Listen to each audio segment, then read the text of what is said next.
Olá, bem-vindos à aula número 7, acerca de filogenia, análises filogenéticas e métodos usados para a construção de árvores filogenéticas.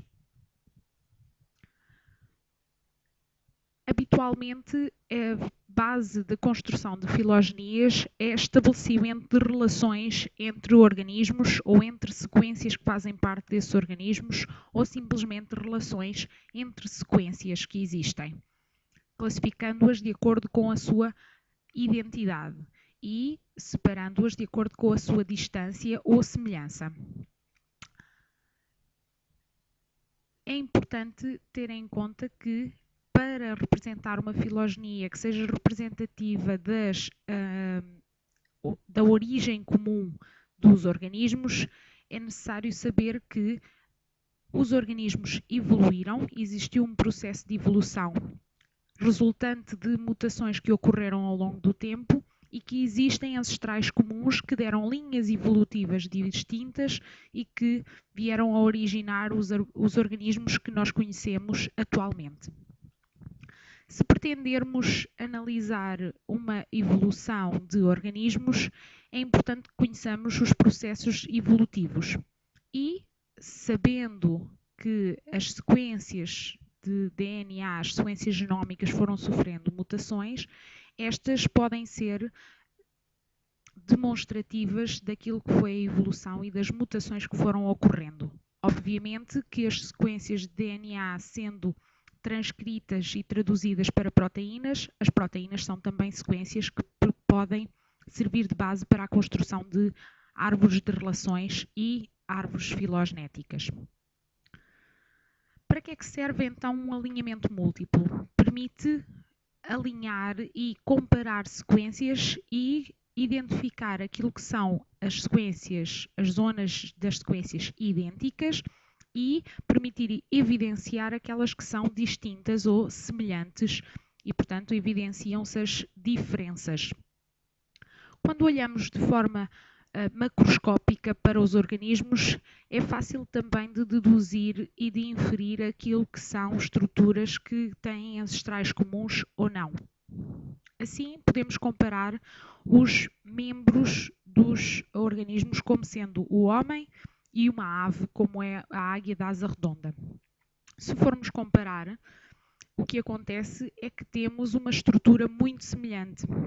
Surge-nos no membro superior um osso principal, dois ossos seguintes e um conjunto de ossos que formam a mão. Ao nível da ave temos também um osso principal que liga ao esqueleto, o membro, depois dois ossos e depois um conjunto de ossos, alguns deles fundidos e que correspondem à zona da mão. Se procurarmos comparar estruturas de voo entre a águia da asa redonda e a mosca da fruta, estes dois tipos de estrutura não são comparáveis. Estas são ossos e estas são membranas e quitina que formam a asa para a estrutura de voo. Assim, temos diferentes processos de evolução que originam diferentes tipos de estruturas. Por divergência, havendo um ancestral comum, que são os tetrápodes que evoluíram a partir de um organismo aquático e que migraram para a Terra, houve a formação por divergência, processo evolutivo de divergência, a formação de estruturas designadas de homólogas, isto é, são estruturas que têm um ancestral comum, que têm bastante identidade. Por outro lado, as estruturas de voo da ave e da mosca da fruta não possuem qualquer ancestral comum. São resultado de processos de convergência que levaram à adoção de uma estratégia de locomoção semelhante, pelo que estas estruturas são chamadas de análogas. Assim, temos vários conceitos. Similaridade ou semelhança são formas de medição da diferença entre as características. Homologia prende-se com o facto de haver um ancestral comum. E existem diferentes formas de ocorrência de um ancestral comum. A nível genético, podem haver características que resultaram de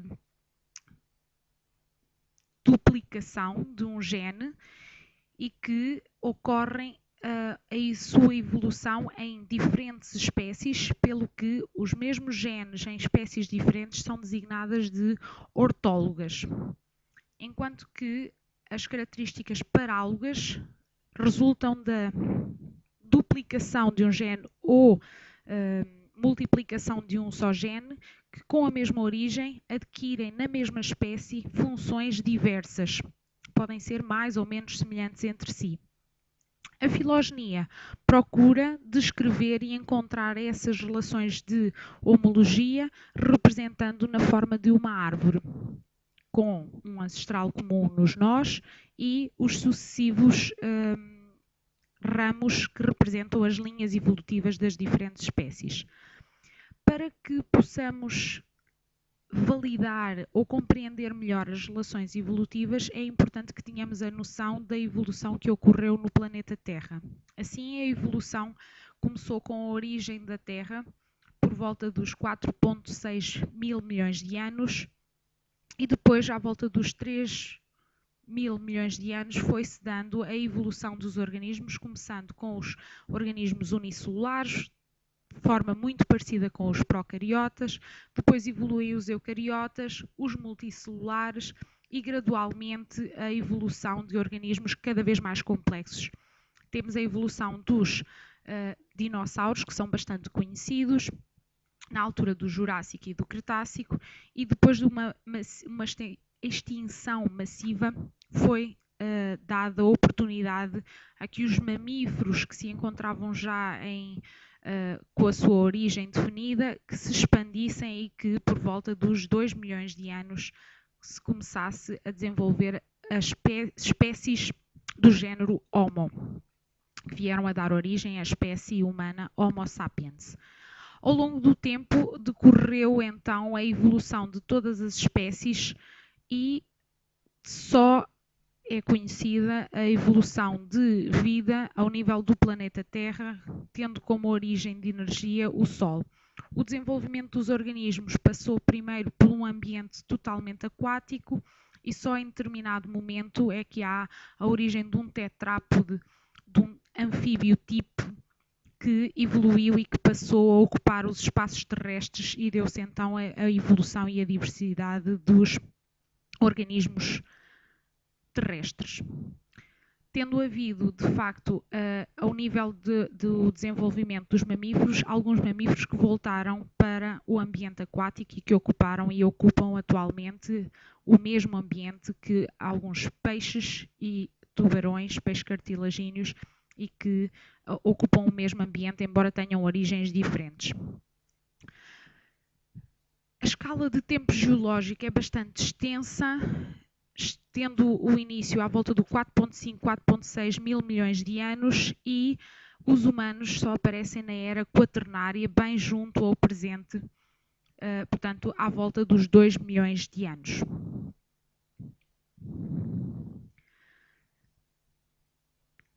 Portanto, ao nível do filme Parque Jurássico, que tem o nome de uma época do tempo geológico, desenvolveram-se os grandes dinossauros que vieram a ser extintos e que, portanto, não coexistiram com o humano. Portanto, o filme Parque Jurássico foi uma criação de Michael Crichton, em 1986, e que não existe a ocorrência das duas espécies em simultâneo e, portanto, foi uma ficção bastante bem desenvolvida e aproveitada por Steven Spielberg.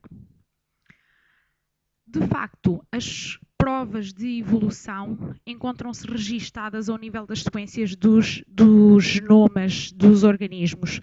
Na maioria das vezes, quando comparamos só utilizando um gene ou vários genes, ou então proteínas, para comparar os organismos.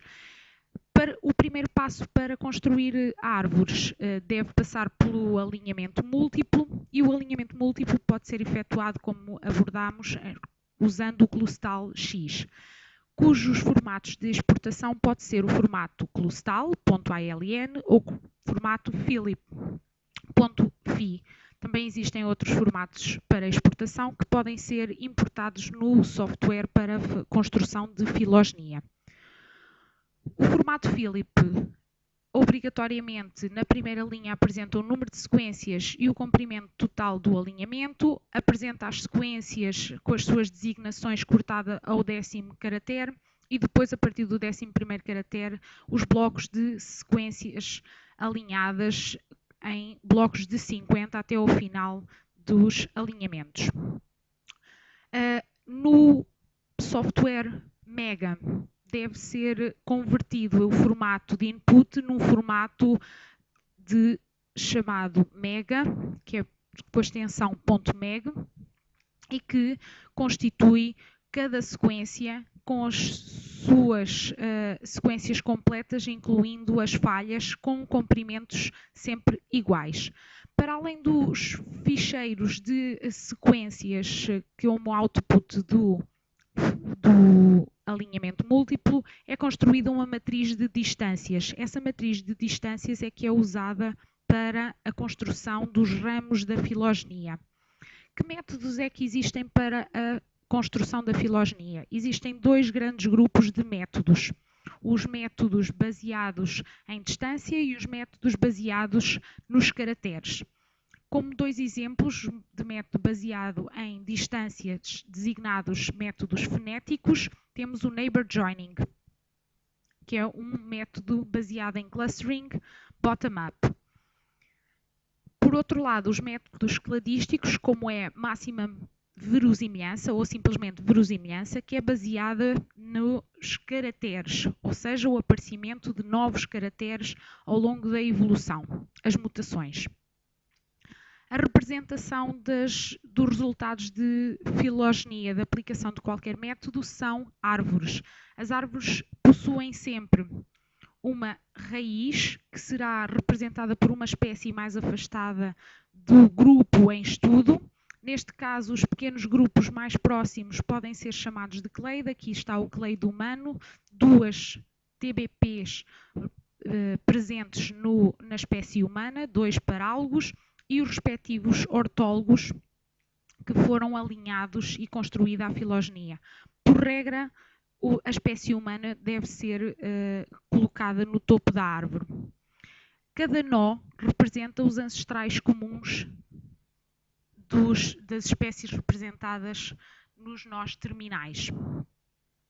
Em termos de métodos, dois dos métodos mais conhecidos e mais usados na abordagem fonética são o PGMA, Unweighted Pair Group Method with Arithmetic Mean, que tem por base as distâncias totais entre duas sequências, são divididas por 2, porque são dois ramos exatamente iguais que os unem as unidades taxonómicas ao seu ancestral. Portanto, neste caso, as sequências estão sempre distantes do ancestral com uma distância igual. Sabendo que na evolução, a partir do ancestral comum, alguns organismos ou sequências de genes evoluem de modo diferente, com ritmos de evolução diferentes, este PGMA foi atualizado e foi desenvolvido o método Neighbor Joining, NJ, que permite os ritmos de evolução diferentes. Para além dos métodos fonéticos, existem os métodos cladísticos, nomeadamente máxima verosimilhança ou simplesmente verosimilhança, maximum likelihood, e parcimónia ou maximum parsimony. Na máxima verosimilhança é tida em conta a probabilidade de ocorrência das mutações, enquanto na máxima parcimónia assume o número mínimo de mutações para ocorrer a evolução. As árvores filogenéticas, para além de serem construídas, devem de ser validadas estatisticamente. Existem vários métodos de testes estatísticos para filogenias, nomeadamente jackknifing e bootstrapping.